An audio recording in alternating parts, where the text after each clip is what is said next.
আজকে আমি আলোচনা করব সপ্তম শ্রেণীর ডিজিটাল প্রযুক্তি।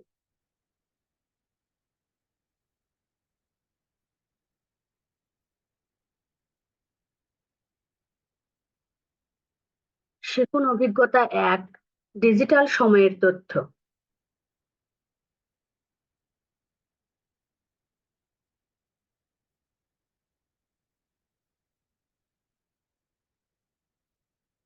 Session 3, shortcut key.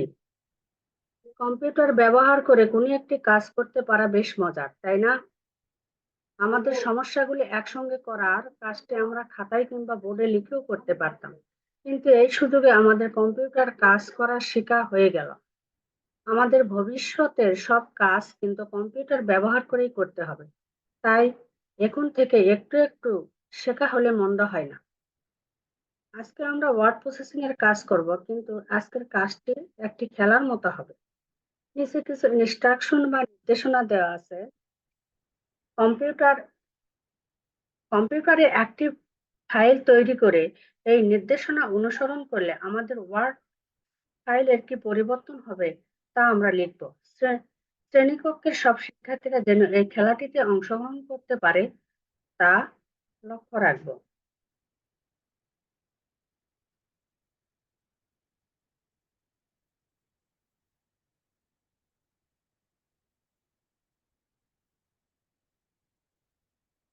কম্পিউটারের কিবোর্ডের এই কিগুলো চাপবো। বাম পাশের ঘরে কিগুলো চাপলে কি ঘটে তা নিচের যে ঘরগুলোতে লেখা নেই সে ঘরগুলোতে লিখবো।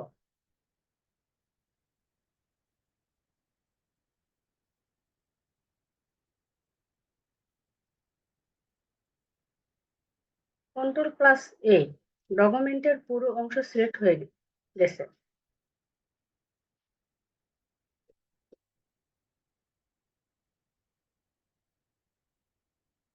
একটি নির্দিষ্ট লেখা সিলেক্ট করে কন্ট্রোল প্লাস সি, সিলেক্ট করা অংশ কপি হয়ে গেছে।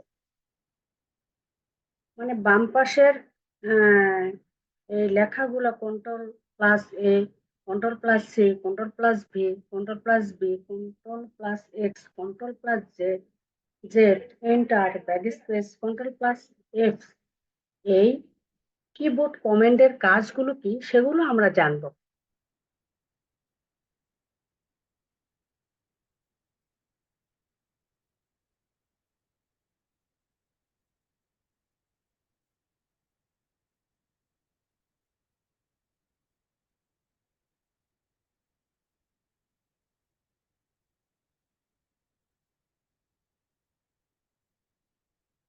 কম্পিউটারে কিবোর্ডে এই কিগুলো চাপবো। বাম পাশের ঘরের কিগুলো চাপলে কি ঘটে তা নিচের ঘরগুলোতে লেখা নেই, সে ঘরগুলোতে লিখবো। Control plus A, control plus এ, কিবোর্ডে কন্ট্রোল প্লাস এ চাপলে কি হয়, ডকুমেন্টের পুরো অংশ সিলেক্ট হয়ে যাবে। যেমন আমি যদি কিবোর্ডে কন্ট্রোল প্লাস এ চাপি তাহলে কি হয় দেখি, control plus A, control plus এ চাপলে পুরো ডকুমেন্ট সিলেক্ট হয়ে গেল। এইভাবে কন্ট্রোল প্লাস সি, একটি নির্দিষ্ট লেখা সিলেক্ট করে কন্ট্রোল প্লাস সি চাপতে হবে। একটি নির্দিষ্ট লেখা সিলেক্ট করে কন্ট্রোল প্লাস সি চাপলাম। কন্ট্রোল প্লাস সি চাপলে এটা কপি হয়ে গেল। এখন কন্ট্রোল প্লাস ভি, আমি যে সিলেক্ট করে কপি করলাম এটা কন্ট্রোল প্লাস ভি, মানে পূর্বে কপি করা লেখার অংশটি পেস্ট করা। মানে আমি এটা পেস্ট করে কোথায় নেব, আমি যে কন্ট্রোল প্লাস সি চাপে কপি করলাম সেই কপি আমি কোন জায়গায় নেব, কন্ট্রোল ভি চাপে। তাহলে এটা আমি সিলেক্ট করলাম। তাহলে আমি এখন কি কার্সর আমি যেখানে নিব, পেস্ট করে কন্ট্রোল প্লাস ভি চাপে যেটা নিব আমি, মানে পূর্বে কপি করা লেখা অংশটি পেস্ট করা, সেটা আমি কোথায় নেব, কার্সর আমি এখানে রাখলাম। এখন আমি কিবোর্ড থেকে কন্ট্রোল ভি চাপবো। তাহলে এই যে এই লেখাটা এখানে চলে আসছে, সিলেক্ট করা অংশ কপি হয়ে যায় হয়ে যাবে। এটা পূর্বে কপি করা লেখার অংশটি পেস্ট হয়ে যাবে, পেস্ট হয়ে এখানে চলে আসে।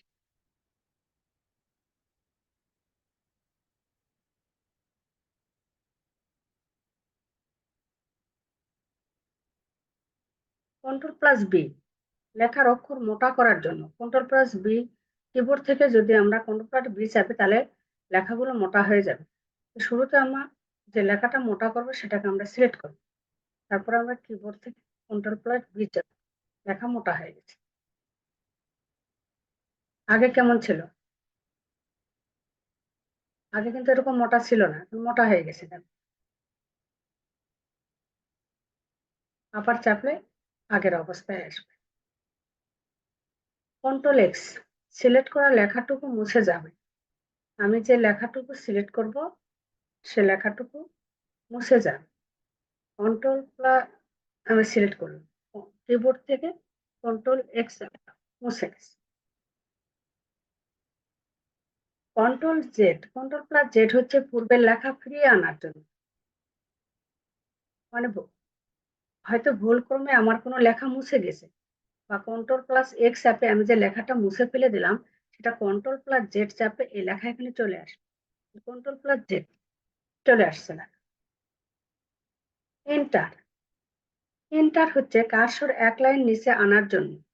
আমার লাইনের লেখা শেষ, আমি এখন কার্সরটাকে আর এক লাইনে নিয়ে আসবো। তাহলে আমি কিবোর্ড থেকে এন্টার চাপ, এক লাইন নিচে চলে আসলো। ব্যাকস্পেস একবার চাপে ডান থেকে একটি অক্ষর মুছে যাবে। আমার কিবোর্ড থেকে যদি আমি ব্যাকস্পেস চাপি তাহলে একবার চাপে ডান থেকে একটি অক্ষর মুছে যাবে। তাহলে আমি কিবোর্ড থেকে ব্যাকস্পেস চাপে দেখি কি হয়, একটা করে অক্ষর মুছে যাচ্ছে।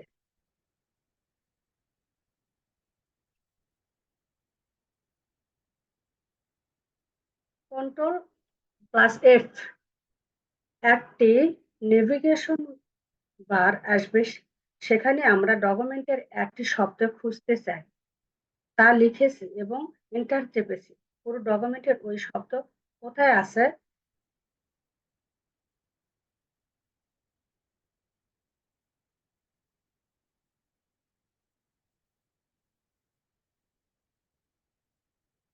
কোথায় আছে তা দেখাবে।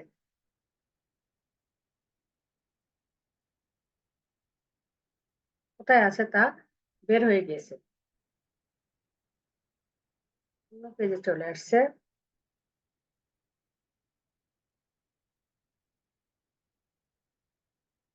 আচ্ছা, কোথায় আছে তা বের হয়ে গিয়েছে। তাহলে আমি Ctrl+F চাপ, এখানে আমি কন্ট্রোল লেখা খুঁজবো যে আমার কোথায় কোথায় কন্ট্রোল লেখাটা আছে।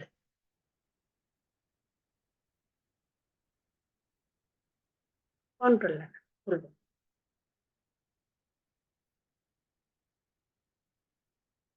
CTRL কন্ট্রোল, কন্ট্রোল লেখা।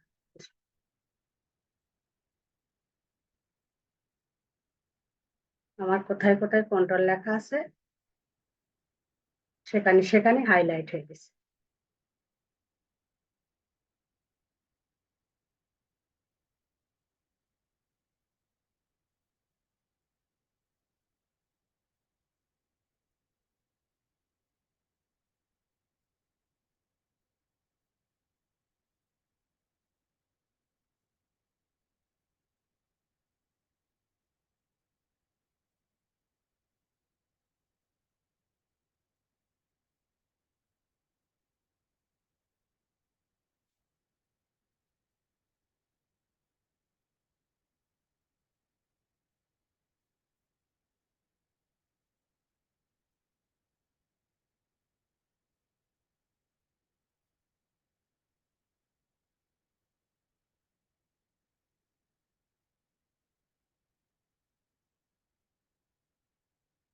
আমরা কম্পিউটারের এই খেলার মাধ্যমে ওয়ার্ড প্রসেসিং এর অনেক শর্টকাট কি শিখে গিয়েছি।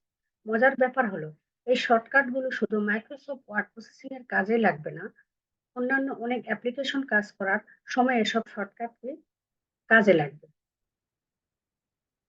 এবার আমরা আমাদের লক্ষ্য দল বা টার্গেট গ্রুপের সমস্যা সমাধানের কাজটি এগিয়ে নিয়ে যাব। সবাই মিলে সিদ্ধান্ত নিব আমার টার্গেট গ্রুপের কোন সমস্যাটি সমাধান করতে চাই। এক্ষেত্রে আমাদের লক্ষ্য রাখতে হবে আমরা কিন্তু আলাদা আলাদা সমস্যা নিয়ে এসেছিলাম, কিন্তু কিছু কিছু সমস্যা আছে যেগুলো আমাদের লক্ষ্যতলে সবাই কম বেশি সম্মুখীন হয়। তাই আমরা এমন সমস্যাটি বেছে নেব যা যা অনেকের উপকারে আসবে। দলগুলো আলোচনা করে আমরা সিদ্ধান্ত নেব কোন সমস্যাটি আমরা বাছাই করব। এখানে আছে আমাদের লক্ষ্য দল। আমরা যে সমস্যাটি নিয়ে কাজ করব বলে সিদ্ধান্ত নিয়েছি সেই সমস্যা আমরা এখানে লিখব। আমরা যে কারণে সমস্যাটা চিহ্নিত করেছি, মানে আমাদের যে কি কারণে আমরা যে সমস্যাটা চিহ্নিত করেছি তার সমস্যাটা কি, আমরা এই সমস্যাটি সমাধানের ক্ষেত্রে যে উৎস যেতে পারে, মানে এই সমস্যাটা আমরা সমাধানের জন্য কোন কোন জায়গা থেকে আমরা সমাধানের পথ খুঁজে বের করতে পারি।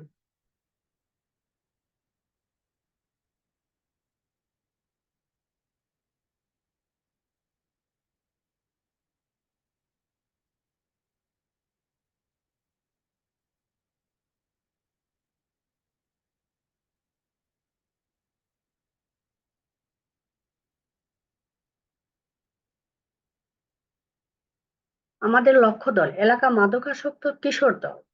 আমরা যে সমস্যা নিয়ে কাজ করব বলে সিদ্ধান্ত নিয়েছি, এলাকা মাদকাসক্ত প্রতিরোধ করব। আমরা যে কারণে সমস্যাটা চিহ্নিত করেছি আমরা যে কারণে সমস্যাটা চিহ্নিত আমাদের এলাকা মাদকাসক্তি ক্রমে বৃদ্ধি পাচ্ছে, যেটা আমাদের সকলের জন্য হুমকি স্বরূপ। মাদকাসক্তি প্রতিরোধ না করা গেলে এটি আমাদের এলাকার যুব সমাজ অবক্ষয়ের প্রধান কারণ হয়ে দাঁড়াবে। তাই মাদকাসক্তি প্রতিরোধ করার জন্য আমরা সমস্যাটি চিহ্নিত করেছি। আমাদের সমস্যাটি সমাধানের তথ্য যে উৎস পাওয়া যেতে পারে।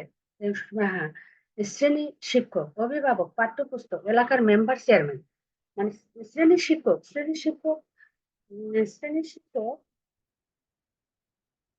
ছাত্রছাত্রীদের মাদক সেবনের কুফল ও তার ভয়ানক পরিস্থিতি সম্পর্কে আলোচনা করে তাদেরকে সতর্ক করবে। অভিভাবক অভিভাবক সচেতন হবে এবং তাদের ছেলে মেয়েদেরকে সচেতন করবে এ সম্পর্কে, মাদকের কুফল সম্পর্কে বলে তাদেরকে সচেতন করবে। পাঠ্যপুস্তকে পাঠ্যপুস্তকের মাধ্যমে তাদেরকে সচেতন করতে হবে। পড়ার মাধ্যমে, ক্লাসে পাঠদানের মাধ্যমে। এলাকার মেম্বার, চেয়ারম্যান মাদক বিরোধী সেমিনার করে এলাকার জনগণকে সচেতন করতে হবে। মাদক সেবনের কুফল সম্পর্কে পোস্টার ও ব্যানারের মাধ্যমে সচেতনতামূলক প্রচার করতে হবে।